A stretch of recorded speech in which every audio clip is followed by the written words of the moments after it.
AP ముఖ్యమంత్రి చంద్రబాబు నాయుడు చేసే జిమ్ముక్కుల ముందు ప్రఖ్యాత మెజిషియన్స్ కూడా దిగదుడిపే.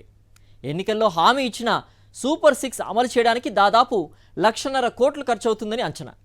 అందుకే వాటిని తలుచుకుంటే భయం వేస్తోందని చెప్పారు చంద్రబాబు. ఇప్పుడు 5 రూపాయలకు భోజనం పెట్టే అన్నా క్యాంటీన్లను అక్కడక్కడా ఏర్పాటు చేసేస్తే బాగా ప్రచారం చేసుకోవచ్చనే ఆలోచన చేశారు. తల్లికి వందనం వచ్చే ఏడాదికి వాయిదా వేస్తున్నట్లుగా ఇప్పటికే ప్రకటించేశారు. అమలు చేయాల్సిన హామీలు ఇంకా చాలానే ఉన్నాయి. వాటన్నింటినీ మర్చిపోయేలా అన్నా క్యాంటీన్ల గురించి ప్రచారానికి చంద్రబాబు ప్లాన్ చేశారు. చంద్రబాబు జిమ్మిక్స్పై కేఎస్ఆర్ విశ్లేషణ చూద్దాం. ఏపీ ప్రభుత్వం అన్నా క్యాంటీన్ల ప్రారంభానికి సన్నాహాలు చేస్తోంది. ముఖ్యమంత్రి చంద్రబాబు నాయుడు తాను ఇచ్చిన ఎన్నికల హామీల్లో కీలకమైన వాటి జోలికి వెళ్లకుండా తేలిగ్గా పూర్తయ్యే వాటిపై దృష్టి పెట్టినట్లు కనిపిస్తుంది. అందులో భాగంగా అన్నా క్యాంటీన్లు ఏర్పాటు చేసి సంకల్పించారు. 5 రూపాయలకే భోజనం సమకూర్చడం దీని లక్ష్యం. ఆగస్టు 15 నాటికి 100 చోట్ల ఈ క్యాంటీన్లు నెలకొల్పుతారు. ఆ తర్వాత మరో నెలలో ఇంకో 83 క్యాంటీన్లు ఏర్పాటవుతాయని టీడీపీ మీడియా కథనాన్ని ఇచ్చింది. 2014 టర్మ్లో కొన్ని క్యాంటీన్లను ఏర్పాటు చేసినా వాటి వల్ల పెద్దగా ప్రయోజనం వనగోరలేదన్నది ఒక అభిప్రాయం. దీనికోసం పెట్టిన ఖర్చులో అవకతవకలు జరిగాయని ఆరోపణలు వచ్చాయి. 2024లో టీడీపీ కూటమి అధికారంలోకి రావడంతో మళ్లీ ఈ ప్రతిపాదన తెరపైకి వచ్చింది. నిజంగానే ఈ క్యాంటీన్లు పేదలకు ఎంతవరకు ఉపయోగపడతాయన్నది చర్చనీయాంశం. తమిళనాడులో కూడా అమ్మా క్యాంటీన్ల పేరుతో ఇలాంటి సదుపాయం కొంతకాలం సాగింది. తెలంగాణలో హైదరాబాద్ మున్సిపల్ కార్పొరేషన్ ఆధ్వర్యంలో పలు చోట్ల ఇలాంటి క్యాంటీన్లు ఏర్పాటయ్యాయి. బీఆర్ఎస్ ప్రభుత్వం ఓటమి పాలవడంతో సహజంగానే వీటికి ప్రాధాన్యత తగ్గింది. ఏపీలో పట్టణ ప్రాంతాల్లో ఈ క్యాంటీన్లు ఏర్పాటు చేయ తలపెట్టారు. ఏపీలో ప్రస్తుతం 77 మున్సిపాలిటీలు, 17 కార్పొరేషన్లు, 29 నగర పంచాయతీలు ఉన్నాయి. అంటే అన్నీ కలిపి 123 అర్బన్ స్థానిక సంస్థలు ఉన్నాయన్నమాట. ఈ రకంగా చూస్తే పట్టణానికి ఒక అన్నా క్యాంటీన్ ఏర్పాటు కావచ్చు, లేదా కొన్ని నగరాల్లో అదనంగా మరో 1-2 నెలకొల్పుతారు. దీంతోనే వేలాది మంది పేదల ఆకలి తీర్చేసినట్లే అన్నంతగా ఎన్నికల సమయంలో ప్రచారం చేశారు. బహుశా ఒక్కో క్యాంటీన్లో 100 నుంచి 200 మందికి భోజనం సరఫరా చేయవచ్చు. దీనికి గాను ప్రభుత్వానికి అయ్యే ఖర్చు బాగా తక్కువే. అయినా బాగా ప్రచారానికి ఉపయోగపడుతుందన్నది వ్యూహకర్తల భావనగా ఉంది.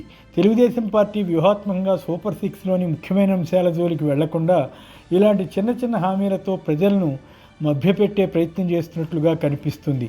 ముఖ్యంగా తల్లికి వందనం కింద ప్రతి విద్యార్థికి 15,000 రూపాయల చొప్పున ఇవ్వవలసి ఉంది. దాన్ని విద్యాశాఖ మంత్రి లోకేష్ వచ్చే ఏడాదికి వాయిదా వేసినట్లు ఇప్పటికే ప్రకటించారు. దానికి ఆయన చూపిన కారణం స్కీమ్ గురించి చర్చించాలనట. గత ప్రభుత్వ టైంలో 72,000 మంది విద్యార్థులు తగ్గారని, టీచర్ల సంఘాలతో చర్చలు జరపాలని ఆయన అంటున్నారు. ఇది చాలా చిత్రమైన ప్రకటన. విద్యార్థుల సంఖ్య తగ్గితే దాని గురించి తల్లికి వందనం స్కీము అమలును ఆపవలసిన అవసరం ఏమి ఉంటుందో తెలియదు. టీచర్ల సంఘాలు ఈ స్కీము అమలు చేయవద్దనేమి చెప్పలేదు కదా. పోనీ ఎన్నికల ప్రచార సమయంలో ఆ సంఘాల వారితో ఏమైనా ఈ హామీ గురించి చర్చించి ఖరారు చేశారా? చంద్రబాబు, పవన్ కళ్యాణ్, లోకేష్లతో పాటు నిమ్మల రామానాయుడు వంటి వారు పోటీపడి తల్లికి వందనం స్కీమ్ గురించి ప్రచారం చేశారు కదా. ఇప్పుడేమో విధి విధానాలు ఖరారు కావాలని, టీచర్ల సంఘాలతో మాట్లాడాలని లోకేష్ అంటున్నారు. ఆ తర్వాత అసలు స్కీమ్నే ఏడాది పాటు వాయిదా వేసుకున్నారు. దానికి కారణం ఆ పథకం అమలు చేయాలంటే వేల కోట్ల రూపాయలు అవసరమవుతాయి. గతంలో జగన్ ప్రభుత్వం ఒక తల్లికి 15,000 రూపాయల చొప్పున ఇస్తేనే సుమారు 6-7 వేల కోట్ల రూపాయలు ఏడాదికి అయ్యేది. అలాంటిది ప్రతి విద్యార్థికి వర్తింపజేయాలంటే ఏడాదికి కనీసం 15,000 కోట్ల రూపాయల వ్యయం కావచ్చు. అందుకే ప్రభుత్వం వెనకాడుతోంది. ఈ నేపథ్యంలోనే ముఖ్యమంత్రి చంద్రబాబు నాయుడు సూపర్ 6 అంటేనే భయం వేస్తోందని అంటున్నారు. ఏపీలో ప్రతి మహిళకు 1,500 రూపాయల చొప్పున ప్రతి నెల ఇవ్వడం కూడా సూపర్ 6లో భాగమే. ఆ రకంగా ఇవ్వడానికి ఏడాదికి 20,000 కోట్ల నుంచి 25,000 కోట్ల రూపాయలు అవసరం అవుతాయి. నిరుద్యోగ భృతి, 3 గ్యాస్ సిలిండర్లు తదితర హామీలు కూడా ఈ సూపర్ 6లో భాగంగా అమలు చేయాల్సి ఉంటుంది. వాటిని ఎలాగలా దాటవేయడానికి టీడీపీ ప్రభుత్వం అన్నా క్యాంటీన్లను ఏర్పాటు చేసి సూపర్ 6 హామీ అమలు చేసేసామని ప్రచారం చేసుకోవచ్చు. అందులో భాగంగానే ఈనాడు మీడియా ఇప్పటి నుంచే అన్నా క్యాంటీన్లపై ప్రచారం ఆరంభించింది. ప్రతి పట్టణంలో ఎక్కడో 1-2 చోట్ల 5 రూపాయలకు భోజనం పెట్టి మొత్తం పేదల ఆకలి తీర్చేశామని ప్రచారం చేసుకోవడానికి వ్యూహాత్మకంగా టీడీపీ ప్లాన్ చేసినట్లు అనిపిస్తుంది. అయినప్పటికీ సూపర్ 6ను పక్కన పెట్టి ఇలాంటి జిమ్మిక్కులకు జనం ఓకే చెబుతారా? అన్నది సందేహమే.